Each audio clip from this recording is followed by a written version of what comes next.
चाचा चौधरी और रॉकेट का अपहरण। एक दिन डाकू गोबर सिंह और धमाका सिंह कोई तरकीब सोचो जिससे पैसा आए। तभी धमाका सिंह की नजर रॉकेट पर पड़ती है। लो, पैसा आ गया। चाचा चौधरी को अपना कुत्ता रॉकेट बहुत प्यारा है, हम इसे पकड़ लेते हैं और फिरौती में 10,000 रुपया मांगते हैं। धमाका सिंह रॉकेट को ललचाने लगता है। रॉकेट, ये लो। और रॉकेट के पास आते ही वो उसे पकड़ लेता है। गोबर सिंह, तुम रॉकेट को संभालो और मैं चाचा चौधरी से 10,000 वसूल करने जाता हूँ। धमाका सिंह चाचा चौधरी के घर की तरफ चल देता है। चाचा चौधरी और साबू, तुमने रॉकेट को कहीं देखा है? नहीं चाचा जी, सवेरे से वो दिखाई ही नहीं दिया। और आगे दिखाई भी नहीं देगा। अगर तुमने मुझे 10,000 रुपए ना दिए तो वो हमारे कब्जे में है। फिरौती तो हमने आज तक किसी को नहीं दी, तो फिर समझ लो तुम्हारा कुत्ता स्वर्ग को पार्सल हो गया। हम उसे बचाने के लिए फार्मूला नंबर 999 इस्तेमाल करेंगे। अब तुम कोई सा भी फार्मूला अपनाओ, कुत्ते को डाकू गोबर सिंह के कब्जे से कोई नहीं छुड़ा सकता। हाँ। चाचा चौधरी साबू को इशारा करते हैं। साबू, फार्मूला नंबर 999। साबू झपट कर धमाका सिंह को अपने हाथ में उठा लेता है। ये क्या? Formula number 999। और एक जोरदार घूसा धमाका सिंह को जड़ देता है। आह! इधर डाकू गोबर सिंह, धमाका सिंह अभी तक नहीं आया, क्यों न इस कुत्ते को अब मैं गोली मार दूं। तभी हवा में उड़ता हुआ धमाका सिंह सीधा डाकू गोबर सिंह के ऊपर लैंड कर जाता है। ओह! आह! और रॉकेट उनके पकड़ से छूटकर दौड़ता हुआ चाचा चौधरी और साबू के पास आ जाता है। रॉकेट आ गया चाचा जी। हाँ साबू, लगता है हमारा फार्मूला नंबर 999 कामयाब रहा।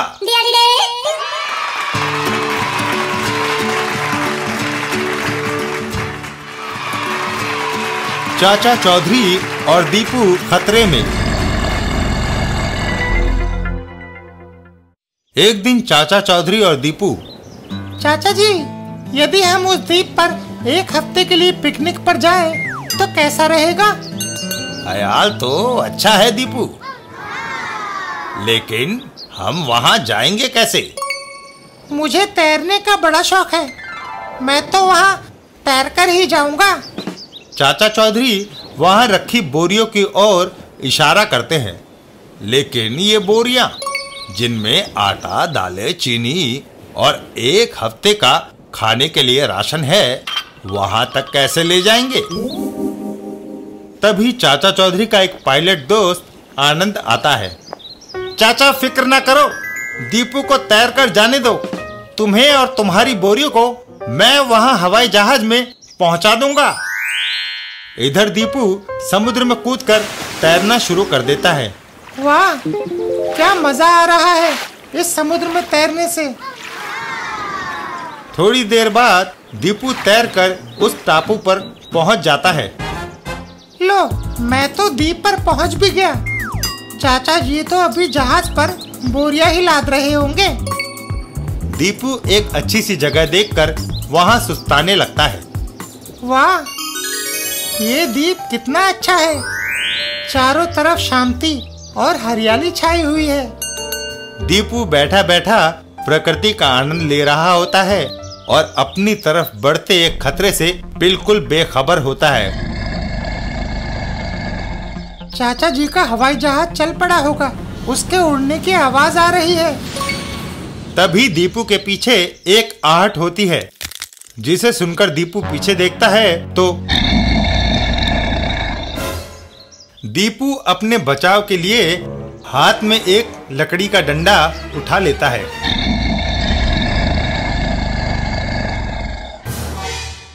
तभी चाचा चौधरी का हवाई जहाज द्वीप के ऊपर से गुजरता है।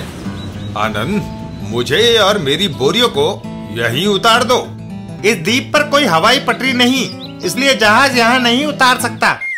एक ही तरीका है, बोरियां नीचे फेंको और खुद पैराशूट से कूद जाओ। चाचा चौधरी वैसा ही करते हैं जैसा कैप्टन आनंद ने उन्हें कहा।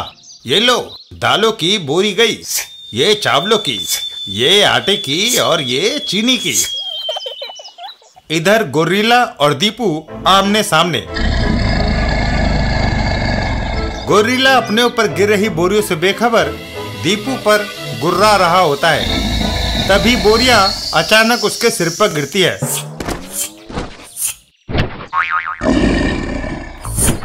और वो गोरिल्ला बोरियों के नीचे दब जाता है।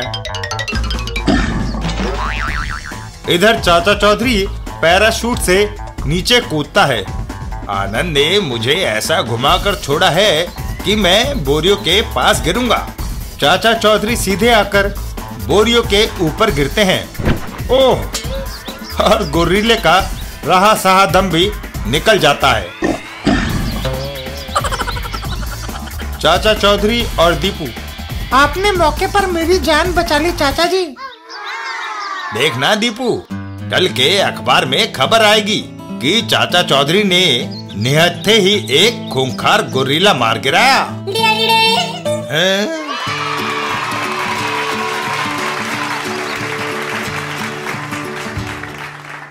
चाचा चौधरी और मेहमान।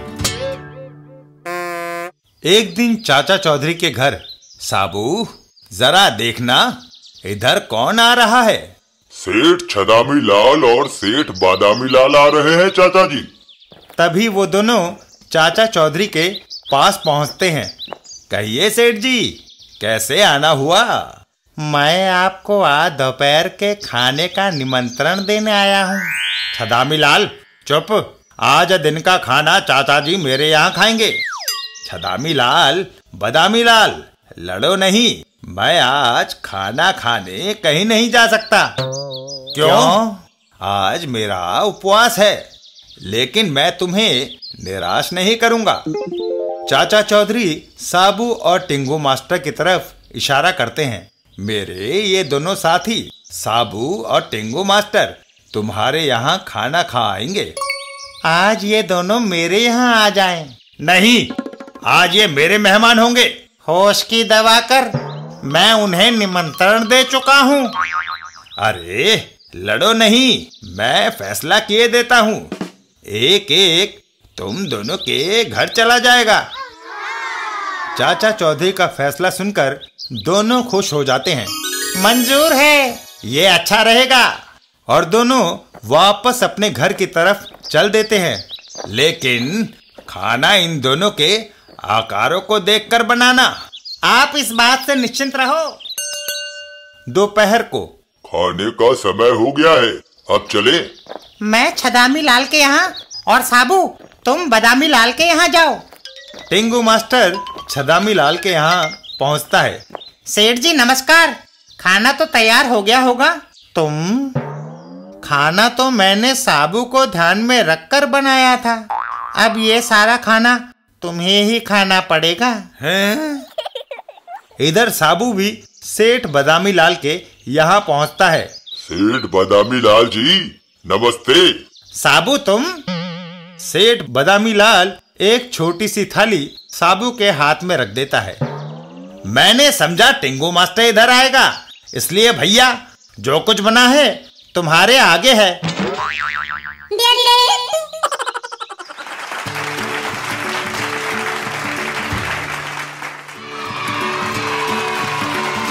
चाचा चौधरी और यह भी क्रिकेट है प्यारे। एक दिन चाचा चौधरी गुलेल में रबड़ बांध रहे थे। चाचा जी, इतनी बड़ी गुलेल किस लिए? क्रिकेट खेलने के लिए। वो आदमी ये सुनकर सोच में पड़ जाता है। गुलेल और क्रिकेट, लगता है चाचा चौधरी का दिमाग फिर गया है। क्रिकेट में गुलेल की क्या जरूरत है? चाचा चौधरी रबड़ बांधकर गुलेल से नीचे उतरते हैं और गुलेल में गेंद लगाकर जोर से खींचने लगते हैं। जब बैट्समैन साबू हो तो बॉलिंग के लिए गुलेल होना बहुत जरूरी है। हाँ, चाचा चौधरी तनी हुई गुलेल को ढीला छोड़ते हैं और बॉल रॉकेट की तरह निकलती है। साबू का एक जोरदार शॉट और बॉल आसमान में बहुत ऊंची उछल जाती है। तभी एक आदमी वहां दौड़ता हुआ आता है। चौधरी, ये आसान सा कैच है। गप्पू देव, मैं इस कैच को नहीं लूंगा, तुम चाहो तो ले सकते हो। ये सुनकर गप्पू देव दौड़ता हुआ आता है। ठीक है, अब तक मैं क्रिकेट में 99 कैच ले चुका हूँ। इस कैच के साथ मेरी सेंचुरी पूरी हो जाएगी। गप्पू देव और बॉल सीधा आकर गप्पू देव के सिर पर गिरती है और गप्पू देव को दिन में तारे नजर आ जाते हैं। इसी वजह से मैं ये कैच नहीं ले रहा था।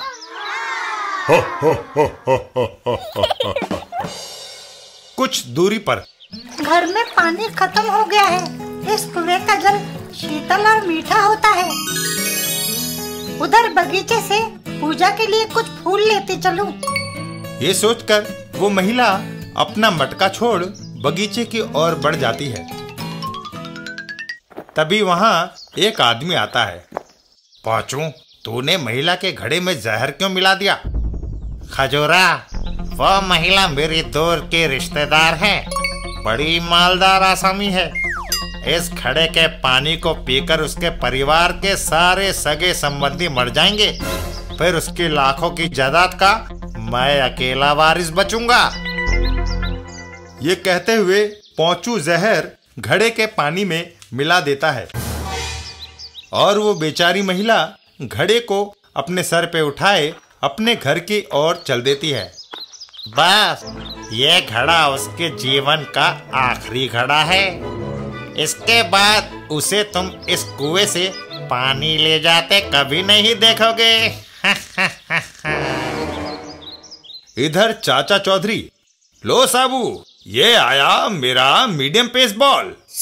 साबू का एक जोरदार शॉट, बॉल सीधे जाकर उस महिला के घड़े से टकराई और घड़ा टूट गया। बदतमीज, तुम्हारी गेंद ने मेरा घड़ा तोड़ दिया। तुम्हारा घड़ा टूटने का हमें अफसोस है, पर जो होता है अच्छा ही होता है। क्या मतलब? अभी पता चल जाएगा। तभी एक प्यासा कुत्ता वहां आकर घड़े से बिखरा हुआ पानी पीने लगता है। लगता है ये कुत्ता प्यासा है, तभी मेरे घड़े से फैला हुआ पानी पी रहा है। और कुत्ता वो पानी पीते ही मर जाता है। अरे, ये तो पानी पीते ही मर गया। अगर ये पानी तुम घर ले जाती तो तुम्हारे परिवार की वही हालत होती जो इस कुत्ते की हुई है। जाकर अभी दूसरा घड़ा लाती हूँ। पांचू गुस्से में भर जाता है। उस ब्रैडमैन के बच्चे ने मेरे सारे मंसूबों पर पानी फेर दिया। मैं उसे जान से मार डालूंगा। पांचू, जरा उस लंबू क्रिकेटर को देखकर इन शब्दों को दोहराना। मैं उसका कान तमाम इस मिनी बम से करूंगा। पांचू एक बम को एक बॉल के अंदर फिक्स करता है। इस प्लास्टिक की गेंद को खोलकर इसमें मिनी बम रखा और गेंद को पहले जैसा बंद कर दिया। जब गेंद उस गुलाल से बैट्समैन की तरफ फेंकी जाएगी तो उतनी ही मार करेगी जितना कि तोप का गोला। और पांचू तेजी से चाचा चौधरी और साबू की तरफ बढ़ता है। पीछे हट जाओ, तुमने घटिया बॉलिंग की और उसे आउट ना कर सके। मैं तुम्हें दिखाता हूँ कि बैट्समैन को कैसे आउट किया जाता है। अच्छा, तुम्हें भी देखें। ये लो गेंद। चाचा चौधरी अपने हाथ में थमी हुई बॉल उसकी ओर बढ़ाते हैं। उससे नहीं, अपनी गेंद से मैं लंबू को आउट करूंगा। इस गेंद से मैं गैरी सोबर्स लाउड और गावस्कर जैसों को आउट कर चुका हूँ। ये सुनकर चाचा चौधरी हामी भर देते हैं। तो ठीक है, मैं विकेटों के पीछे जाता हूँ। पांचू बॉल कराने की तैयारी करता है। इन दोनों की जिंदगी की इनिंग समाप्त होने जा रही है। पांचू पूरी ताकत से रबड़ में बॉल को लगाकर खींचता है, पर पांचू की बदकिस्मती से वो रबड़ टूट जाता है। ओह, रबड़ टूट गया और एक जोरदार धमाका वहां गूंज उठता है। हैं? अरे ये कैसे हो गया? तुम तो विश्व के नामी क्रिकेटरों को आउट कर चुके हो। इस बार मैं खुद ही आउट हो गया। हाय। थोड़ी देर बाद अस्पताल के बाहर पहुंचो, शुक्र मनाओ कि गेंद में तुमने मिनी बम रखा था। अगर बड़ा बम रखा होता तो तुम इस दुनिया से कूच कर गए थे। इधर चाचा चौधरी और साबू चलो आज की इनिंग हम यहीं समाप्त करते हैं।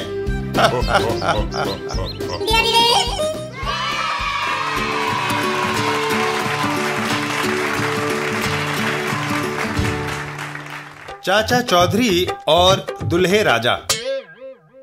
एक दिन रेलवे स्टेशन पर, अरे तरबूजी राम, ये क्या भेष बना रखा है? चाचा जी आज मेरी शादी है। ये सुनकर साबू हंस पड़ता है। चलो ये भी गया काम से। अच्छा, बधाई हो भाई। कहाँ हो रही है तुम्हारी शादी? आगरा में। सारे बाराती कहाँ हैं? वे पहले ही गाड़ी में जाकर बैठ गए हैं। इतना कहकर तरबूजी राम वहीं बने एक प्याऊ की ओर चल देता है। अरे तरबूजी राम, गाड़ी छूटने वाली है। कोई बात नहीं, मैं पानी पीकर अभी गाड़ी पर बैठता हूँ। और तरबूजी राम प्याऊ से पानी पीने लगता है, पर इतनी देर में गाड़ी छूट जाती है। अरे गाड़ी छूट गई। तरबूजी राम मायूस होकर साबू की ओर देखता है। साबू, तू ही मेरी मदद कर। अगर मैं आगरा ना पहुंचा तो उम्र भर कुंवारा रह जाऊंगा। फिक्र मत कर तरबूजी राम, गाड़ी नहीं छूटेगी।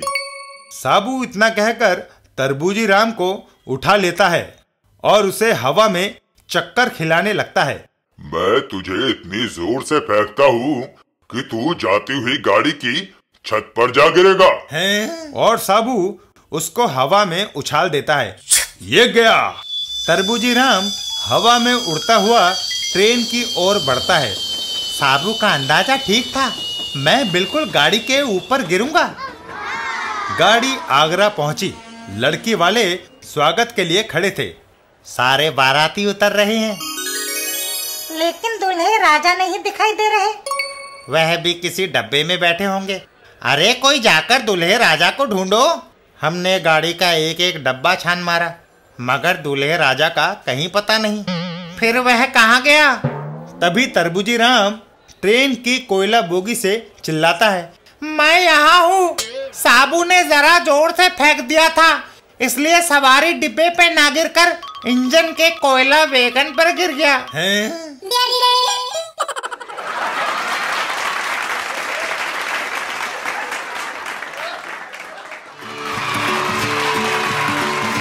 चाचा चौधरी का पेड़। एक दिन चाचा चौधरी और उनकी पत्नी, ये पेड़ तो सूखता ही जा रहा है। वर्षा नहीं हुई भाग्यवान, इसीलिए इसे बचाना चाहिए। पेड़ हमें फल और छाया देते हैं। ये सुनकर चाचा चौधरी झटपट अपने घर के अंदर जाकर एक पानी का पाइप निकाल लाते हैं। इस पेड़ को पाइप से पानी देता हूँ भाग्यवान, तू नल खोल। और चाचा चौधरी पेड़ को पानी देने लगते हैं। मैं इस इंतजार में था कि यह पेड़ सूख कर गिरे और इसकी लकड़ी मेरे जलाने के काम आए, मगर चाचा चौधरी इस पेड़ को सींच कर फिर से हरा भरा कर देना चाहता है। मैं ऐसा नहीं होने दूंगा। खंडू, कैसे रोकोगे? मैं चाचा चौधरी के पाइप को काट दूंगा। इधर खंडू के विचारों से बेखबर चाचा जी पेड़ को पानी देने में मशगूल थे।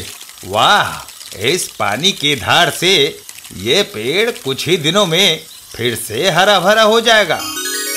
खंडू ने आकर कुल्हाड़ी का वार पाइप पर कर दिया, जिससे पाइप दो टुकड़ों में कट गई और उसमें से एक मोटी सी बौछार निकलकर खंडू पर पड़ी।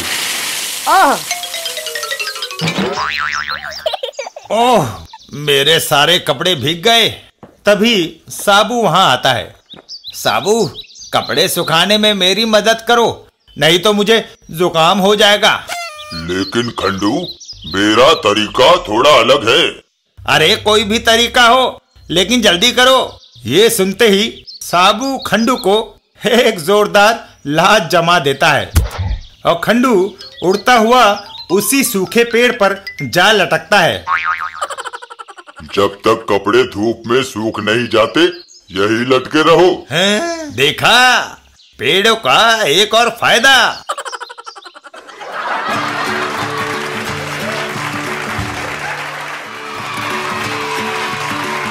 चाचा चौधरी और नदी में। एक दिन चाचा चौधरी से साबू ने कहा, चाचा जी, खाली बैठे बैठे भूख लगाई है। साबू, मैं तेरी चाची से पूछता हूँ, शायद वो कुछ खाने को दे दे। चाचा चौधरी चाची को आवाज लगाते हैं, अरे भगवान, क्या नाश्ता तैयार है? चाची गुस्से में भरी हुई बाहर निकलती हैं। तुम दोनों तो निठल्ले बैठे रहते हो, खाने को कहाँ से आएगा? कुछ कमा कर लाओगे तो कुछ खाने को बनेगा, समझे?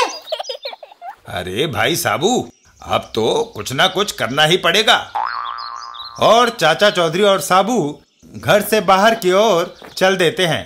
ठीक है, कुछ कमा कर लाते हैं हम।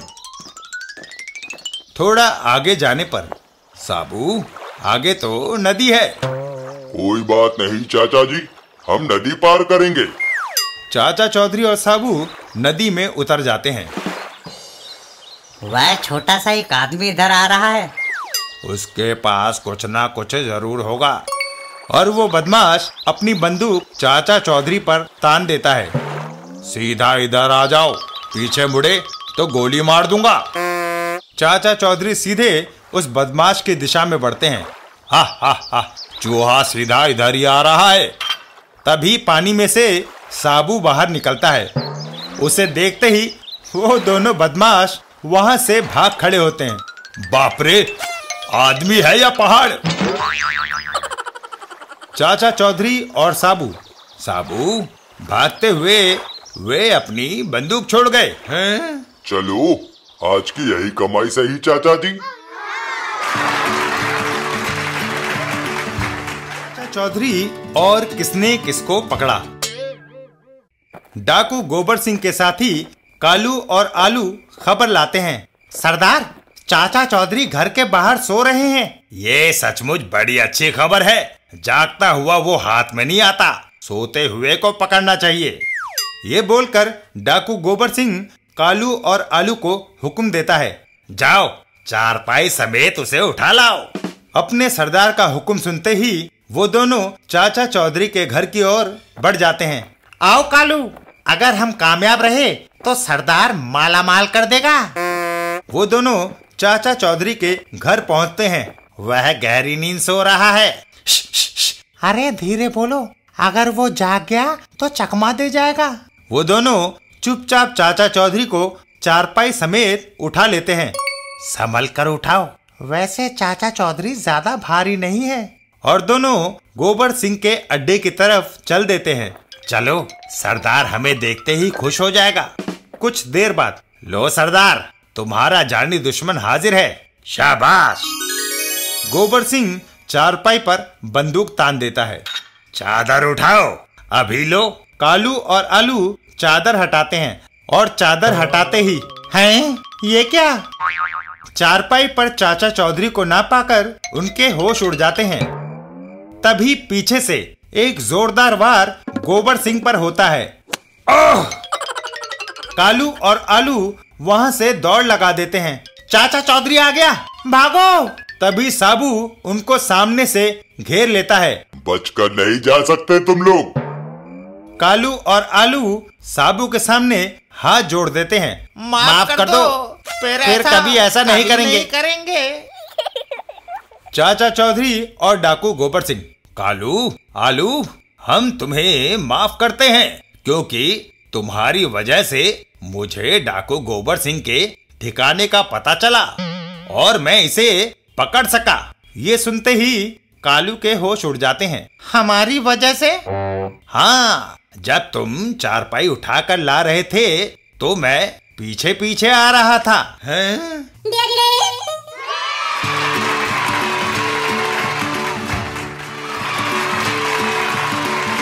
चाचा चौधरी और शाका। एक दिन जब चाचा चौधरी, साबू और रॉकेट कहीं जा रहे थे तो साबू, लगता है हमारे पीछे कोई आ रहा है। वो तीनों पीछे पलटकर देखते हैं। शाका, तुम? हाँ चूहे, मैं तुम्हें मारने आया हूँ। लगता है शाका तुम पिछली धुनाई भूल गए हो। वह तुमने मेरे साथ चालाकी की थी। इस बार मैं तुम्हारे दांव में आने वाला नहीं। मरने को तैयार हो जाओ। इतना कहकर शाका अपने हाथ का कुल्हाड़ा उन पर तान देता है। तभी साबू बीच में आ जाता है। चाचा जी, इस बार इसे मेरे लिए छोड़ दो।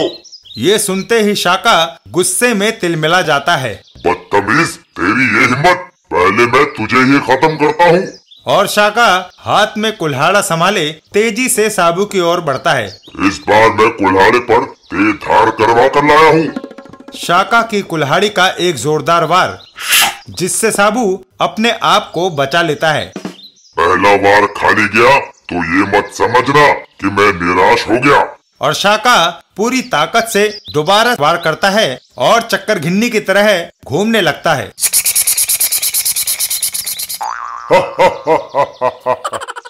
थोड़ी देर बाद, ओह, मैं थक गया।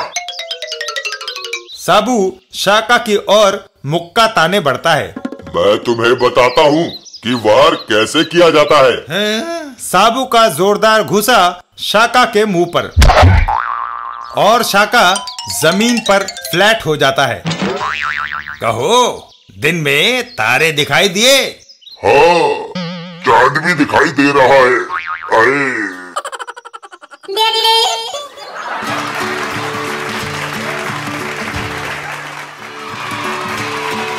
चाचा चौधरी और साबू का गोला। शहर के एक बैंक के बाहर इस लाला ने बैंक से अभी 50,000 रुपए निकलवाए हैं। डमरू, मैं कमाई करने जा रहा हूं। वो बदमाश हाथ में पिस्तौल थामे लाला की ओर बढ़ जाता है। लाला के ऊपर वो बदमाश अपनी पिस्तौल तान देता है। अपना बैग इधर दो। बैग लाला से हथियाकर वो बदमाश वापस अपनी कार की तरफ आ जाता है। कार स्टार्ट है, भागो! और कार तेजी से वहां से निकल जाती है। मेरे 50,000! डमरू, आज की कमाई हो गई। अब कुछ दिन चैन से बीतेंगे। सड़क पर दौड़ती कार का लाला पीछा करता है। मेरे रुपए! वहां से कुछ दूर पर साबू और चाचा चौधरी। साबू, तुम्हें आने वाले ओलंपिक खेलों में शामिल होना है। गोला फेंकने की प्रैक्टिस कर लो। गोला विश्व रिकॉर्ड से कम दूरी पर मत गिरे। अच्छा चाचा जी। इतना कहकर साबू लोहे के गोले को हवा में पूरी ताकत से घुमाने लगता है और छोड़ देता है। ये गया। लोहे का गोला हवा में उड़ता चला जाता है। दोनों बदमाश अपनी तरफ बढ़ती मुसीबत से बेखबर गाड़ी में जा रहे होते हैं। हा हा हा, शहर से बहुत दूर निकल आए हैं, अब हमें कोई नहीं पकड़ सकता। तभी वो लोहे का गोला उनकी कार के ऊपर गिरता है। ओह! आह! चाचा चौधरी और साबू। साबू, आओ। घटना स्थल पर। कहो चाचा जी, कोई विश्व रिकॉर्ड टूटा कि नहीं? रिकॉर्ड का तो पता नहीं, हमारी कार जरूर टूट गई है। मेरे पैसे मिल गए, वरना मेरा दिल टूट जाता। हैं?